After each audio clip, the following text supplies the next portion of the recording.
অনেক সময় ভালো গল্পের ছবিও কিন্তু ভয়াবহ ক্ল্যাশের কারণে ব্যবসায়িকভাবে অনেক ক্ষতিগ্রস্ত হয়। 1995 সালে বেশ কিছু সিনেমা একই দিন সিনেমা হলে মুক্তি পায়। 1995 সালের এই সিনেমাগুলো একই দিন সিনেমা হলে মুক্তির পর কোন সিনেমা কেমন ব্যবসা করেছিল চলুন আজকের এই ভিডিওতে দেখে নেওয়া যাক। 1995 সালে প্রথম ক্ল্যাশ হয় দিতির হিংসার আগুন ও শাবানার চাকরানী সিনেমাটির। এই দুটি সিনেমা 6 জানুয়ারি একই দিন সিনেমা হলে মুক্তি পায়। এই দুটি সিনেমা একই দিন সিনেমা হলে মুক্তির পর সোহেল চৌধুরী, দিতি, অরুণা বিশ্বাস, রাজীব ও হুমায়ুন ফরিদি অভিনীত হিংসার আগুন এই সিনেমাটি বক্স অফিসে মোটামুটি হিট হয়। অন্যদিকে শাবানা, বাপ্পারাজ, সোনিয়া ও দিলদার অভিনীত চাকরানী এই সিনেমাটি দিতি অভিনীত হিংসার আগুন সিনেমার সাথে ক্ল্যাশের পর বক্স অফিসে বাম্পার হিট ব্যবসা করে। বছরের শুরুতে প্রথম ক্ল্যাশেই শাবানা জিতে যায় এবং দিতি হেরে যায়। 1995 সালের 13 জানুয়ারি দ্বিতীয় ক্ল্যাশ হয়। এই ক্ল্যাশে একই দিন সিনেমা হলে মুক্তি পায় পল্লব শাহনাজ অভিনীত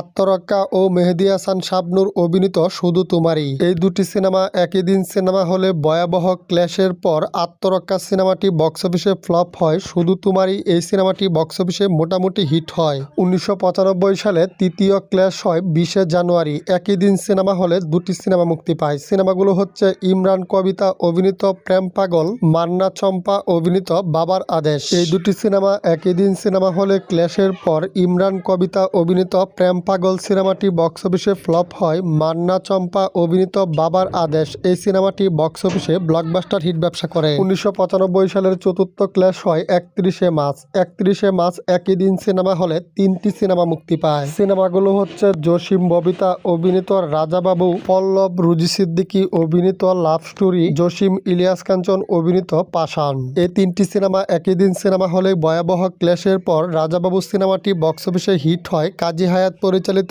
লাভ স্টোরি সিনেমাটি বক্স অফিসে খুবই বাজেভাবে ফ্লপ হয়। পাষাণ সিনেমাটি বক্স অফিসে হিট হয়। কাজী হায়াত পরিচালিত লাভ স্টোরি সিনেমাটার গল্প ভালো হওয়া সত্ত্বেও বক্স অফিসে ফ্লপ হয়। 1995 সালে পঞ্চম ক্ল্যাশ হয় 14 এপ্রিল। একই দিন সিনেমা হলে দুটি সিনেমা মুক্তি পায়। সিনেমাগুলো হচ্ছে নাইম শাবনাজ অভিনীত ফুল আর কাটা, মান্না চম্পা অভিনীত শেষ খেলা। এই দুটি সিনেমা একই দিন সিনেমা হলে ক্ল্যাশের পর ফুল আর কাটা সিনেমাটি বক্স অফিসে হিট হয়। শেষ খেলা এই সিনেমাটি বক্স অফিসে হিট হয়। 1995 সালে ষষ্ঠ ক্ল্যাশ হয় 2 জুন। একই দিন সিনেমা হলে দুটি সিনেমা মুক্তি পায়। সিনেমাগুলো হচ্ছে আমিন খান শাবনূর অভিনীত হৃদয় আমার, আলমগীর ববিতা শাবনূর মাসুদ শেখ অভিনীত আসামি বধূ।